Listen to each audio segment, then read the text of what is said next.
In this video I'm going to demonstrate on the Turner Hastings Francis sink mixer how to remove and install the spout and have the ring in the correct position. So use an Allen key, unscrew the screw at the back,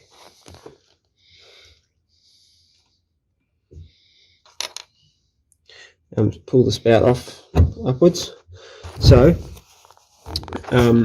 what's important when reinstalling the spout is, see, it has this hole here on one side with a line underneath it that's connected.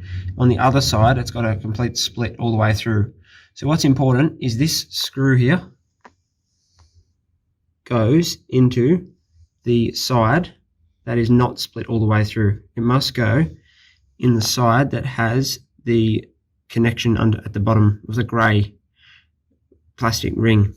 So what we'll do is I'll line this up. I'll look down from the top as I'm pushing it into place to make sure it lines up perfectly with the hole in the back. I'll hold it very still, put the screw in, use the Allen key to do it up,